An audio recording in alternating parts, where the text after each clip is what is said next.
शास्त्रों पुराणों में बताया गया है कि मनुष्य धरती पर रहकर जो भी अच्छे या बुरे कर्म करते हैं उन सभी कर्मों का लेखा जोखा मृत्यु के बाद होता है और उसके अनुसार सजा और पुनर्जन्म मिलता है। ईश्वर की दृष्टि में जो अच्छे कर्म यानी आपके काम होते हैं उसे पुण्य कहा जाता है और जो बुरे कर्म होते हैं उन्हें पाप कहा जाता है। पुराणों में कई अच्छे और बुरे कर्मों के बारे में बताया गया है।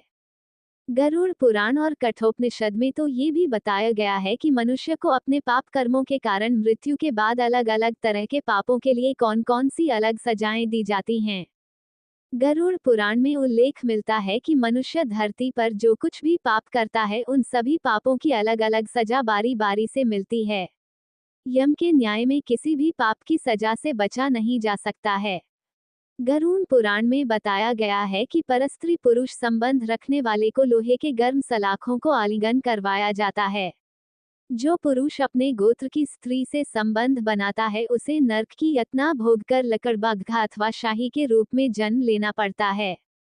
कुंवारी अथवा अल्पायु कन्या से संबंध बनाने वाले को नर्क की घोर यातना सहने के बाद अजगर योनि में आकर जन्म लेना पड़ता है। जो व्यक्ति काम भावना से पीड़ित होकर गुरु की पत्नी का मान भंग करता है ऐसा व्यक्ति वर्षों तक नर्क की यातना सहने के बाद गिरगिट की योनि में जन्म लेता है। मित्र के साथ विश्वासघात करके उसके पत्नी से संबंध बनाने वाले को यमराज गधा की योनि में जन्म देते हैं।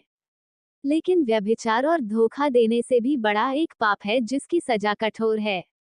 महाभारत के समय एक व्यक्ति ने ऐसा पाप किया था लेकिन आजकल बहुत से लोग ऐसे पाप करने लगे हैं। जानिए वह पाप क्या है और इसकी सजा क्या है।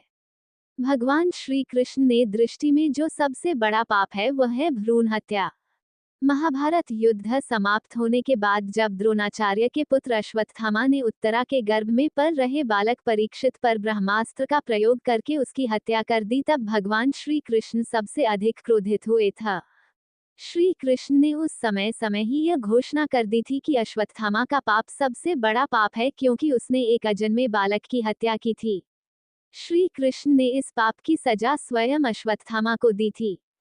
श्री कृष्ण ने अश्वत्थामा के सिर पर लगा चिंतामणि रत्न छीन लिया और शाप दिया कि तुमने जन्म तो देखा है लेकिन मृत्यु को नहीं देख पाओगे, यानी जब तक सृष्टि रहेगी तुम धरती पर जीवित रहोगे और कष्ट प्राप्त करोगे। भ्रूण की हत्या करने वाले के लिए सबसे कठोर सजा निर्धारित है और ऐसे व्यक्ति को कई युगों तक इस सजा का दंड भुगतना पड़ता है।